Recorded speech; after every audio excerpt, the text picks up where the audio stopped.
اسلام سے قبل مجوسی تھے اور مجوسی نام مابا تھا۔ اسلام کے بعد سلیمان رکھا گیا اور بارگاہ نبوت سے سلیمان الخیر لقب پایا۔ آپ کے والد اصفہان کے جے نامی گاؤں کے باشندہ اور وہاں کے زمیندار و کاشتکار تھے۔ ان کو حضرت سلیمان رضی اللہ تعالیٰ عنہ سے اس قدر محبت تھی کہ ان کو لڑکیوں کی طرح گھر کی چار دیواری سے نکلنے نہ دیتے تھے۔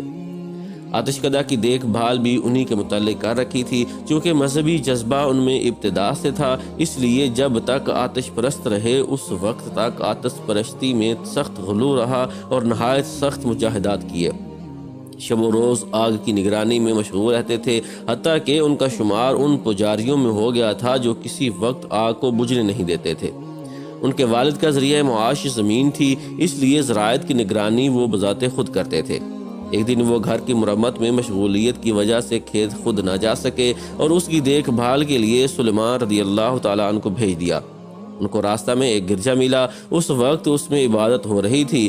نماز کی آواز سن کر دیکھنے کے لیے گرجا میں چلے گئے۔ نماز کے نظارے سے ان کے دل پر خاص اثر ہوا اور مزید حالات کی جستجو ہوئی۔ عیسائیوں کا طریقہ عبادت اس قدر بھایا کہ بے ساختہ زبان سے نکل گیا، یہ مذہب ہمارے مذہب سے بہتر ہے۔ چنانچہ کھیتوں کا خیال چھوڑ کر اسی میں محو ہو گئے۔ عبادت ختم ہونے کے بعد عیسائیوں سے پوچھا کہ اس مذہب کا سرچشمہ کہاں ہے؟ انہوں نے کہا کہ ملک شام میں۔ پتہ پوچھ کر گھر واپس آئے۔ باپ نے پوچھا اب تک کہاں رہے؟ جواب دیا کچھ لوگ گرجے میں عبادت کر رہے تھے، مجھ کو ان کا طریقہ ایسا بھلا معلوم ہوا کہ غروب آفتاب تک وہیں رہا۔ باپ نے کہا وہ مذہب تمہارے مذہب کا پاسنگ بھی نہیں ہے۔ جواب دیا بخدا وہ مذہب ہمارے مذہب سے کہیں برتر ہے۔ اس جواب سے ان کے باپ کو خطرہ پیدا ہو گیا کہ کہیں یہ خیال تبدیل مذہب کی صورت میں نہ ظاہر ہو، اس لیے بیڑیاں پہنا کر مقید کر دیا۔ مگر ان کے دل میں تلاش حق کی طلب تھی، اس لیے عیسائیوں کے پاس کہلا بھیجا کہ جب ملک شام کے تاجر آئیں تو مجھ کو اطلاع دینا۔ چنانچہ جب وہ آئے تو ان کو خبر کر دی گئی۔ انہوں نے کہا جب واپس ہوں تو مجھ کو بتانا۔ چنانچہ جب کاروان تجارت لوٹنے لگا تو ان کو خبر کی گئی، یہ بیڑیوں کی قید سے نکل کر ان کے ساتھ ہو گئے۔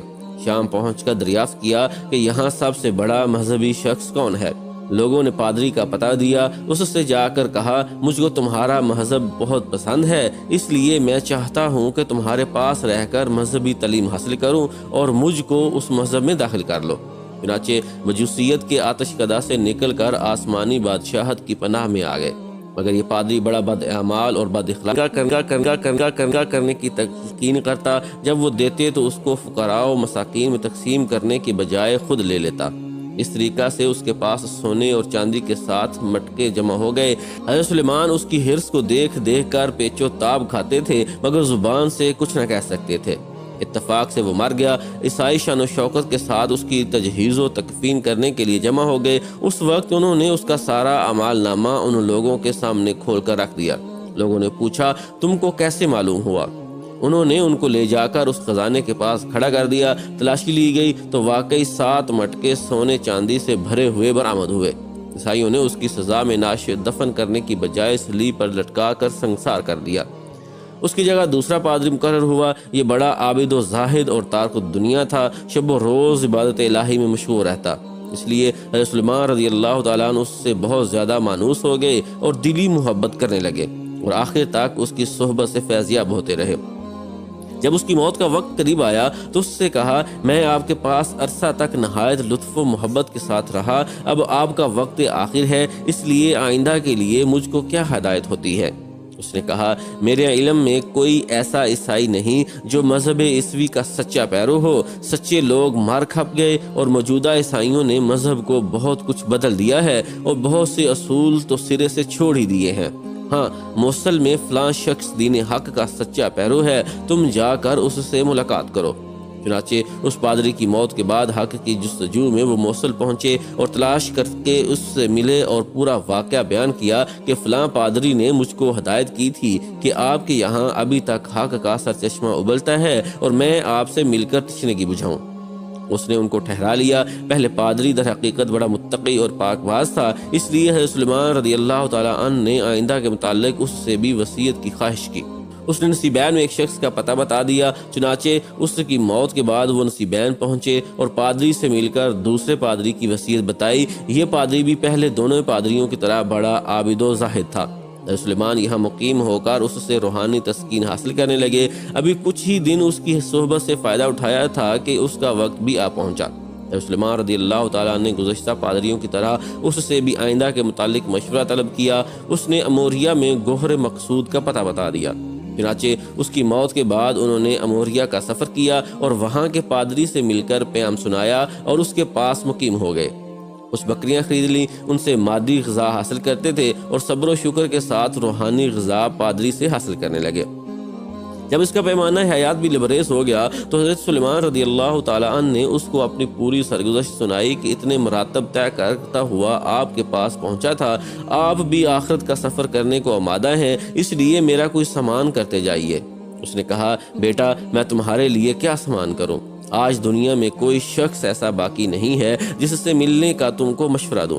البتہ اب اس نبی صلی اللہ علیہ وآلہ وسلم کے ظہور کا زمانہ قریب ہے جو ریگستان عرب سے اٹھ کر دین ابراہیم کو زندہ کرے گا اور کھجوروں والی زمین کی طرف ہجرت کرے گا۔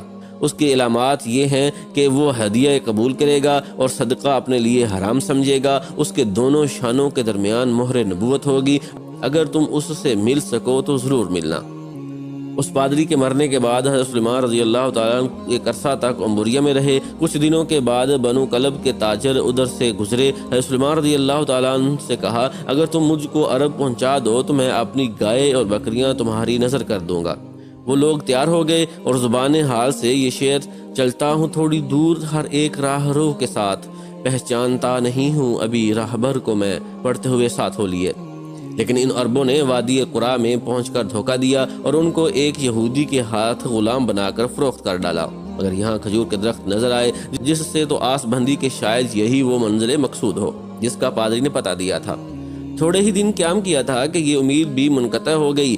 آقا کا چچا زاد بھائی مدینہ سے ملنے آیا۔ اس نے حضرت سلیمان رضی اللہ تعالیٰ عنہ کو اس کا ہاتھ بھیج دیا۔ وہ ان کو اپنے ساتھ مدینہ لے چلا اور سلیمان غلامی در غلامی سہتے ہوئے مدینہ پہنچے۔ ہاتھ غیب تسکین دے رہا تھا کہ یہ غلامی نہیں، اسی سے ہوگی تیرے غم کدا کی آبادی، تیری غلامی کے صدقے ہزار آزادی۔ در حقیقت اس غلامی پر جو کسی کی آستان ناز تک پہنچانے کا ذریعہ بن جائے، ہزاروں آزادیاں قربان ہیں۔ جو محبوب کی منزل قریب ہوتی جاتی تھی، کشش بڑھتی چلی جاتی تھی اور آثار و علامات بتاتے تھے کہ شاید مقصود کی جلوہ گاہ یہی ہے۔ اب ان کو پورا یقین ہو گیا اور دیدار جمال کی آرزو میں یہاں دن کاٹنے لگے۔